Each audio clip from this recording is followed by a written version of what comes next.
Next question है बेटा हमारे पास क्वेश्चन नंबर 4, जिसमें हमें क्या दिया हुआ है, डी ई समांतर दिया हुआ है ए सी के और डी एफ समांतर दिया हुआ है ए ई के।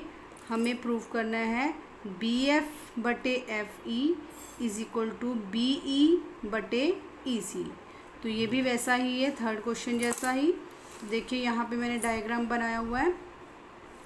तो इसमें डी एफ समांतर है ए ई के और डी ई समांतर है ए सी के। ये हमें दिया है, सिद्ध करना है हमें बी एफ बटे एफ ई बराबर बी ई बटे ई सी। तो इसे हम क्या करेंगे, पहले हम लेंगे त्रिभुज ए बी ई ले लेते हैं। त्रिभुज ए बी ई में डी एफ समांतर है ए ई के, ये हमें दिया है। तो हमारे पास कौन सा अनुपात बराबर होगा, जब डी एफ समांतर है ए ई के तो बी डी बटे ए डी बराबर बी एफ बटे एफ ई हो जाएगा। तो बी डी बटे डी ए बराबर बी एफ बटे एफ ई, ये आएगा हमारे पास थेल्स प्रमेय द्वारा। उसके बाद हम त्रिभुज लेंगे बेटा ए बी सी में हमारे पास है डी ई समांतर ए सी। त्रिभुज ए बी सी में डी ई समांतर ए सी, ये हमें दिया है। तो यहाँ से कौन सा अनुपात समान आएगा बेटे, बराबर कौन सा आएगा, बी डी बटे डी ए बराबर बी ई बटे ई सी। बी डी बटे डी ए बराबर बी ई बटे ई सी। ऊपर वाले इक्वेशन को हम नंबर 1 लिखते हैं और इसको हम लेते हैं नंबर 2। यहाँ पर भी आएगा हमारा थेल्स प्रमेय द्वारा। अब समीकरण 1 तथा 2 से, समीकरण 1 और 2 देखिए बेटा, हमारी जो लेफ़्ट हैंड साइड्स हैं वो दोनों इक्वल हैं। तो जब लेफ़्ट हैंड साइड्स दोनों इक्वल होंगे तो 1 और 2 को जब हम कंपेयर करेंगे तो हमारी राइट हैंड साइड्स जो है वो इक्वल आ जाएंगी। तो यहाँ पर हमारे पास आ गया बी एफ बटे एफ ई बराबर बी ई बटे ई सी, और यही हमें सिद्ध करना था। नेक्स्ट क्वेश्चन है बेटा हमारा क्वेश्चन नंबर 5। ये आकृति दी हुई है हमें, इसमें हमें डी ई जो है वो ओ क्यू के समांतर दिया हुआ है और डी एफ जो है वो हमें ओ आर के समांतर दिया हुआ है। और हमें प्रूफ क्या करना है कि ई एफ जो है वो क्यू आर के समांतर है। तो आइए इसको करते हैं। ये है हमारे पास क्वेश्चन नंबर 5, जिसमें मैंने लिख लिया, दिया है हमें ये सिद्ध क्या करना है और ये उत्पत्ति। ये हमारा डायग्राम है। तो डायग्राम में हमें डी ई जो है वो ओ क्यू के समांतर दिया हुआ है और डी एफ जो है वो ओ आर के समांतर दिया हुआ है। तो पहले हम लेंगे त्रिभुज पी ओ क्यू में डी ई समांतर ओ क्यू, ये हमें दिया है।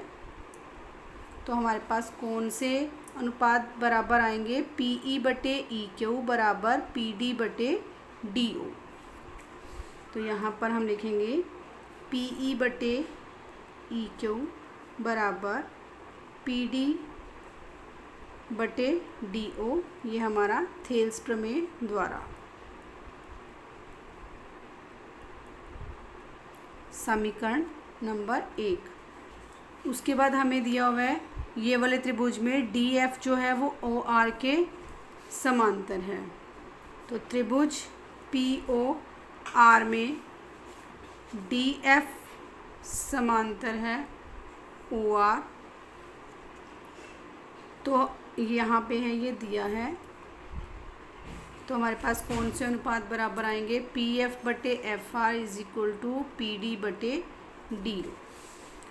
तो पी एफ बटे एफ आर बराबर पी डी बटे डी ओ। ये आ गई हमारी समीकरण 2 और ये कहाँ से आई है? थेल्स प्रमेय द्वारा। अब समीकरण 1 तथा 2 से देखिए बेटा, राइट हैंड साइड जो है वो हमारी इक्वल है, तो हमारी लेफ्ट हैंड साइड जो है वो इक्वल हो जाएंगी। तो हमारे पास अब क्या आ जाएगा? पी ई बटे ई क्यू, पी ई बटे E Q is equal to P F बटे एफ आर। ये हमारी समीकरण 3 आ गई। अब ये देखिए हमारे पास कौन से अनुपात बराबर आ गए? पी ई बटे ई क्यू। ये देखिए डायग्राम में पी ई बटे ई क्यू जो है वो पी एफ बटे एफ आर के बराबर आ गए हैं इनके अनुपात। तो अगर ये अनुपात हमारे बराबर आते हैं तो हमारी जो ई एफ होगी वो क्यू आर के समांतर हो जाएगी थेल्स प्रमेय के विलोम के द्वारा। तो यहाँ पर अब हम लिखेंगे क्योंकि पी ई बटे ई क्यू बराबर पी एफ बटे एफ आर, ये हमने सिद्ध किया है समीकरण 3 से। इसलिए ई एफ समांतर क्या हुआ? और यहाँ लिखेंगे बेटे हम थेल्स प्रमेय के विलोम से। और यही हमने सिद्ध करना था कि ई एफ जो है वो क्यू आर के समांतर है।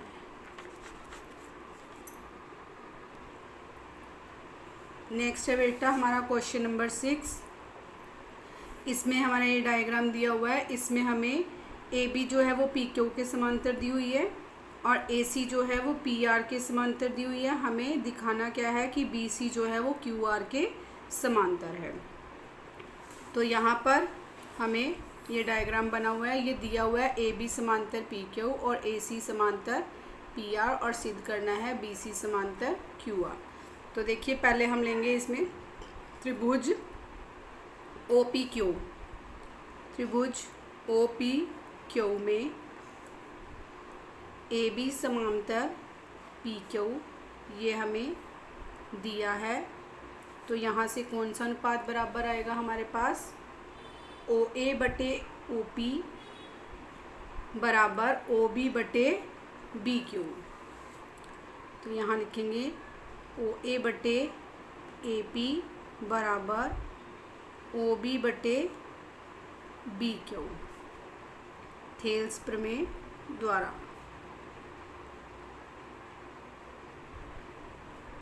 समीकरण 1। अब हम त्रिभुज लेंगे ओ पी आर में हमें दिया हुआ है ए सी समांतर पी आर। त्रिभुज ओ पी आर में ए सी समांतर पी आर ये हमें दिया है। तो यहाँ से हमारा अनुपात आ जाएगा बेटा ओ ए बटे ए पी बराबर ओ सी बटे सी आर। ओ ए बटे ए पी बराबर ओ सी बटे सी आर थेल्स प्रमेय द्वारा।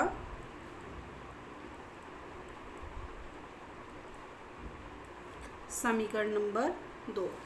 अब समीकरण 1 तथा 2 से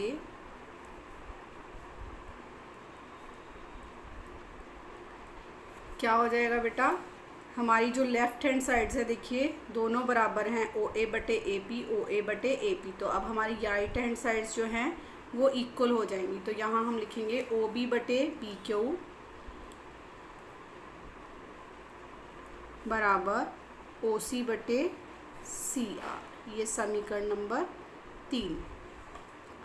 अब क्योंकि ओ बी बटे बी क्यू बराबर ओ सी बटे सी आर ये हमने सिद्ध कर लिया है, सिद्ध किया है समीकरण 3 से। तो जब हमारा इसमें देखिए अब ओ बी बट्टे बी क्यू जो है ओ सी बट्टे सी आर के इक्वल हो गया, तो जब ये अनुपात हमने बराबर कर दिए तो यहाँ से बी सी जो है वो क्यू आर के समांतर हो जाएगी थेल्स प्रमेय के विलोम द्वारा। तो यहाँ हमने लिख लिया क्योंकि हम ये बराबर कर चुके हैं, तो यहाँ पर हमारे पास आ जाएगा, इसलिए बी सी समांतर क्यू आर, यहाँ हम लिखेंगे थेल्स प्रमेय के विलोम से। यही हमें सिद्ध करना था। नेक्स्ट है बेटा हमारा क्वेश्चन नंबर 7। इसमें उन्होंने कहा है कि प्रमेय 6.1 का प्रयोग करते हुए सिद्ध कीजिए। 6.1 प्रमेय जो थी वो हमारी थी थेल्स प्रमेय। तो थेल्स प्रमेय का प्रयोग करके ही हमें सिद्ध करना है कि एक त्रिभुज की एक भुजा के मध्य बिंदु से होकर दूसरी भुजा के समांतर खींची गई जो रेखा है वो तीसरी भुजा को समद्विभाजित करती है, या ये मध्य बिंदु प्रमेय है बेटा। इसको हमने ये थेल्स प्रमेय के द्वारा सिद्ध करना है कि अगर एक त्रिभुज की एक भुजा के मध्य बिंदु से दूसरी भुजा के समांतर हम रेखा खींचे तो वो तीसरी भुजा को समद्विभाजित करेगी। तो देखिए ये है हमारा क्वेश्चन नंबर 7। इसमें हमने ये डायग्राम बनाया है त्रिभुज ए बी सी, जिसमें हमने क्या लिया है, डी जो है वो ए बी का मध्य बिंदु है। तो दिया है हमें कि त्रिभुज ए बी सी में ए बी का मध्य बिंदु डी है, जिससे हमारे पास ए डी जो है वो बी डी के बराबर आ जाएगा। ठीक है, तो अब हमें सिद्ध क्या करना है कि उन्होंने ये कहा था कि एक त्रिभुज के एक भुजा के मध्य बिंदु से अगर हम दूसरी भुजा के समांतर रेखा खींचें, यानी कि ये जो हमने डी ई रेखा खींची है ये हमने बी सी के समांतर खींची है, तो डी से हमने एक रेखा खींची है डी ई जो बी सी के समांतर है और ए सी को ई पर प्रतिच्छेद कर रही है। ठीक है, तो अब हमें सिद्ध ये करना है कि जो ये ई है वो ए सी का मध्य बिंदु है, यानी कि ए ई जो है वो हमने ई सी के इक्वल दिखाना है, ए ई बराबर ई सी दिखाना है। तो अब हम इसे कैसे करेंगे, देखिए हमने माना त्रिभुज ए बी सी में ए बी का मध्य बिंदु डी है। इसका मतलब ए डी जो है ए डी बटे बी डी जो है उसका अनुपात क्या आएगा, 1:1, या अगर हम इसका अनुपात लें तो ए डी की जगह हम जब बी डी पुट करेंगे या बी डी की जगह हम ए डी पुट करेंगे तो दोनों कट जाएंगे, तो ए डी बटे बी डी की जो वैल्यू आएगी वो किसके बराबर आ जाएगी, 1 के बराबर आ जाएगी। अब हमने ये माना है कि बिंदु डी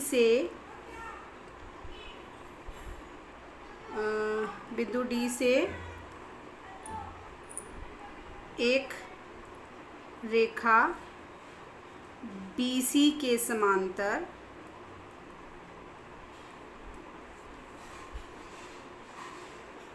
खींची जो AC को E पर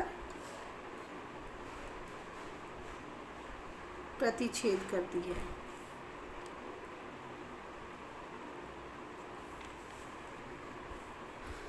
तो ये जो है डी से BC के समांतर एक रेखा खींच रहे हैं जो AC को किस पर मिल रही है बेटा, E पर मिल रही है। तो अब अगर हम यहाँ पर थेल्स प्रमेय का यूज़ करें तो थेल्स प्रमेय से क्या हो जाएगा, AD बटे, अब हमारे पास जो है वो DE जो है वो समांतर है BC के, तो थेल्स प्रमेय से क्या हो जाएगा हमारे पास AD बटे DB बराबर AE बटे EC। लेकिन AD बटे BD की जो वैल्यू थी वो हमारे पास 1 थी। समीकरण 1 से यहाँ हम लिखेंगे समीकरण 1 से क्या करेंगे, AD बटे BD की जो वैल्यू है वो क्या पुट करेंगे, 1। ए ई बटे ई सी। तो ए ई बटे ई सी जो है वो 1 के इक्वल आ जाएगा। जब हम क्रॉस मल्टीप्लाई करेंगे तो ए ई जो है वो ई सी के इक्वल आ जाएगा। तो ई क्या हो जाएगा, इसलिए ई जो होगा वो ए सी का मध्य बिंदु होगा। तो इसलिए यहाँ हम लिखेंगे अतः त्रिभुज की एक भुजा के मध्य बिंदु से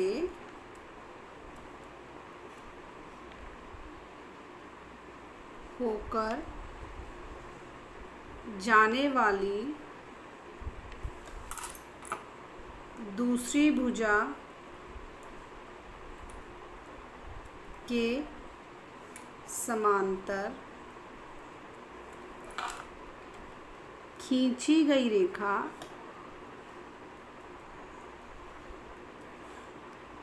तीसरी भुजा को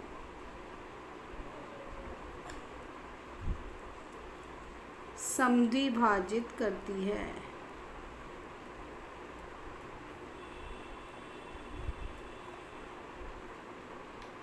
यही हमें सिद्ध करना है। नेक्स्ट क्वेश्चन है बेटा हमारा क्वेश्चन नंबर 8। इसमें कहा गया है प्रमेय 6.2 का प्रयोग करते हुए सिद्ध कीजिए कि एक भुजा के किन्हीं दो भुजाओं के मध्य बिंदुओं को मिलाने वाली रेखा तीसरी भुजा के समांतर होती है। 6.2 कौन सी है बेटे, हमारा थेल्स प्रमेय का विलोम है। थेल्स प्रमेय का विलोम, यानी कि इसमें हमें थेल्स प्रमेय के विलोम का यूज़ करना है और ये सिद्ध करना है कि अगर दोनों भुजाओं के मध्य बिंदुओं को मिलाया जाए तो वो जो रेखा खींची जाएगी वो तीसरी भुजा के समांतर होगी। तो देखिए यहाँ पर है हमारे पास क्वेश्चन नंबर 8, जिसका डायग्राम मैंने बनाया है ए बी सी। इसमें मैंने डी लिया है ए बी का मध्य बिंदु और ई लिया है मैंने ए सी का मध्य बिंदु, और हमें सिद्ध क्या करना है कि डी ई समांतर बी सी। तो इसको क्या लिखेंगे, त्रिभुज ए बी सी में डी ए बी का मध्य बिंदु है, ये हमें दिया है, इसलिए ए डी बराबर क्या हो जाएगा बी डी। अब ए डी बटे बी डी जो होगा वो किसके इक्वल आ जाएगा 1 के। इसको हम इधर ले आए तो ए डी बटे बी डी जो है वो 1 के इक्वल हो गया, समीकरण 1। ऐसे ही डी जो है वो ए सी का मध्य बिंदु है, ये भी हमें दिया है। तो यहाँ से ए ई जो होगा वो ई सी के बराबर हो जाएगा। अब ई सी को जब हम इधर लेके आएंगे तो ए ई बटे ई सी जो होगा वो किसके बराबर हो जाएगा 1 के। ये हो गई हमारी समीकरण 2। तो समीकरण 1 तथा 2 से क्या होगा बेटे, हमारी राइट हैंड साइड्स जो है वो इक्वल है तो हमारी लेफ्ट हैंड साइड भी क्या हो जाएंगी, इक्वल हो जाएंगी। तो यहाँ पर हमारे पास आ गया ए डी बटे बी डी बराबर ए ई बटे ई सी। ये आ गई हमारी समीकरण 3। तो जब हमारे पास ये आ गया ए डी बटे बी डी बराबर ए ई बटे ई सी, तो यहाँ से हमारी जो डी ई होगी वो बी सी के समांतर आ जाएगी थेल्स प्रमेय के विलोम से। तो हमारे पास ये आ चुका है, क्योंकि ए डी बटे बी डी बराबर ए ई बटे ई सी, ये हमने सिद्ध कर दिया है, सिद्ध किया है समीकरण 3 से। तो यहाँ पर क्या आ जाएगा, इसलिए डी ई समांतर बी सी, और यहाँ हम लिखेंगे थेल्स प्रमेय के विलोम से।